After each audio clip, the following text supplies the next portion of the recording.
Hello, Bangladesh. Your journey to financial success begins here.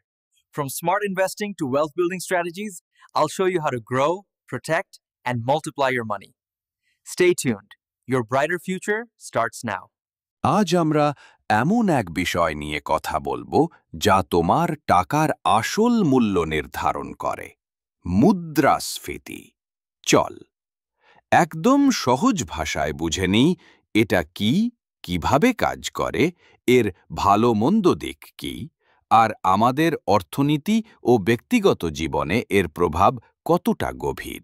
Inflation মানে হল পণ্য ও সেবার দামের সাধারণ বৃদ্ধি, যার ফলে টাকার ক্রয় ক্ষমতা কমে যায়। অর্থাৎ একই পরিমাণ টাকায় আগের মতো জিনিসপত্র কেনা যায় না। উদাহরণ: এই বছর এক পাউরুটি ৫০ টাকা আর পরের বছর ৫৫ টাকা, অর্থাৎ দাম বেড়েছে ১০%। তাহলে পাউরুটির জন্য ইনফ্লেশন রেট হল ১০%। কিভাবে কাজ করে? ইনফ্লেশন হয় মূলত তখনই যখন চাহিদা যোগানের চেয়ে বেশি বেড়ে যায় অথবা উৎপাদন খরচ বেড়ে যায়। ৩ ধরনের প্রধান ইনফ্লেশন আছে। ১. ডিমান্ড পুল ইনফ্লেশন, যখন মানুষের চাহিদা বেড়ে যায় কিন্তু সরবরাহ বাড়ে না। যেমন উৎসবের সময় সবাই ফোন কিনতে চায় কিন্তু ফোনের সংখ্যা সীমিত, ফলে দাম বেড়ে যায়। ২. কস্ট পুশ ইনফ্লেশন, যখন উৎপাদনের খরচ বেড়ে যায় তখন ব্যবসায়ীরা পণ্যের দাম বাড়িয়ে দেয়। যেমন তেলের দাম বেড়ে গেলে পরিবহন খরচ বাড়ে আর তার প্রভাব পড়ে সব পণ্যের দামে। ৩. Built in inflation, wage price spiral, যখন কর্মচারীরা বেশি বেতন চায় তখন কোম্পানি পণ্যের দাম বাড়ায়, আবার কর্মচারীরা আরও বেতন চায়। এভাবেই দামের চক্র চলতে থাকে। ইনফ্লেশনের সুবিধা ব্যয় ও বিনিয়োগ উৎসাহিত করে। মানুষ দাম বাড়ার আগেই কেনাকাটা বা বিনিয়োগ করতে চায়। ঋণগ্রহীতাদের জন্য ভালো, কারণ ভবিষ্যতে তারা যে টাকা ফেরত দেয় তার ক্রয় ক্ষমতা আগের চেয়ে কম। অর্থনৈতিক প্রবৃদ্ধির ইঙ্গিত দেয়। মাঝারি পরিমাণ ২ থেকে ৪% ইনফ্লেশন সাধারণত সুস্থ অর্থনীতির লক্ষণ বা স্বাভাবিক ইনফ্লেশন। ইনফ্লেশনের অসুবিধা: টাকার ক্রয় ক্ষমতা কমায়, অর্থাৎ একই টাকায় আগের মতো জিনিস কেনা যায় না। অনিশ্চয়তা সৃষ্টি করে, অর্থাৎ ব্যবসাগুলোর পক্ষে ভবিষ্যতের দাম নির্ধারণ করা কঠিন হয়ে যায়।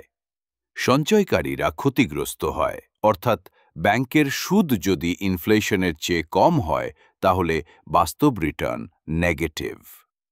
হাইপার ইনফ্লেশনের ঝুঁকি হল অতিরিক্ত ইনফ্লেশন হলে টাকার মূল্য পুরোপুরি নষ্ট হয়ে যায়, যেমন জিম্বাবুয়ে, ভেনেজুয়েলা ইত্যাদি। অর্থনীতিতে প্রভাব: মাঝারি ইনফ্লেশন বা ২ থেকে ৪%, যা অর্থনীতির জন্য ভালো। বেতন বাড়ে, ব্যবসা বাড়ে, খরচ বাড়ে। উচ্চ ইনফ্লেশন, যা মূলত ১০%-এর কম, ইহা বিপজ্জনক। দাম দ্রুত বাড়ে, মানুষ টাকার প্রতি আস্থা হারায়। হাইপার ইনফ্লেশন, যা ১০০% বা তার বেশি, ইহা একরকম ভয়াবহ পরিস্থিতি। মানুষ টাকা ব্যবহার বন্ধ করে, পণ্য বিনিময় বা বিদেশি মুদ্রায় লেনদেন শুরু করে। ডিফ্লেশন বা নেতিবাচক ইনফ্লেশন, এটাও খারাপ। দাম কমলে মানুষ কেনাকাটা বন্ধ করে দেয়, অর্থনীতি ধীরে ধীরে থেমে যায়। ব্যক্তিগত অর্থনীতিতে প্রভাব: ইনফ্লেশন সরাসরি তোমার সঞ্চয়, আয়, বিনিয়োগ সবকিছুর ওপর প্রভাব ফেলে। সেভিংস, সঞ্চয়, যদি ব্যাংকের সুদের হার ইনফ্লেশনের চেয়ে কম হয় তাহলে তোমার টাকার বাস্তব মূল্য কমে যায়।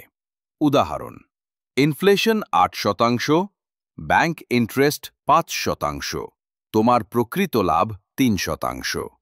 ইনভেস্টমেন্টস, বিনিয়োগ, রিয়েল অ্যাসেট যেমন জমি, স্বর্ণ, শেয়ার সাধারণত ইনফ্লেশনের সঙ্গে বাড়ে, তাই এগুলো ভালো প্রোটেকশন দেয়।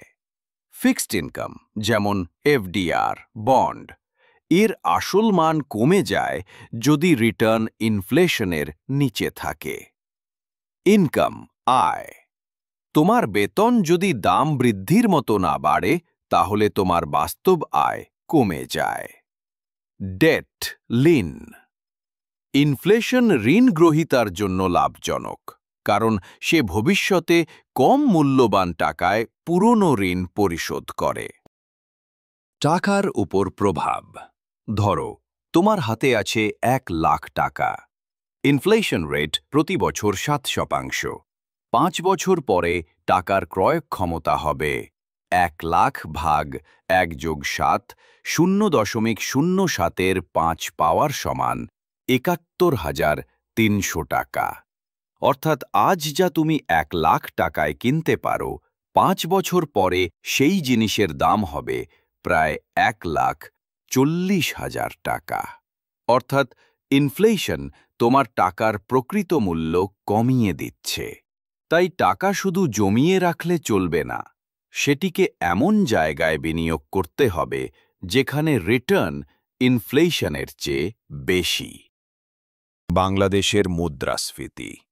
2025 সালের সেপ্টেম্বর পর্যন্ত বাংলাদেশে মুদ্রাস্ফীতির হার প্রায় 8.3%, যা এখনও মহামারীর আগের গড় 5 থেকে 6% হারের চেয়ে বেশ বেশি। এই উচ্চ মুদ্রাস্ফীতির মূল কারণ হল আমদানি ব্যয়ের বৃদ্ধি, টাকার মান কমে যাওয়া, বৈশ্বিক খাদ্য ও জ্বালানির দাম বৃদ্ধি এবং দেশের অভ্যন্তরীণ বাজারে সরবরাহ ব্যবস্থার দুর্বলতা। যদিও গত বছরের দ্বিগুণ। So hit the like button for the improvement of your financial life. Don't forget to comment and subscribe to my channel. For this journey, stay with me.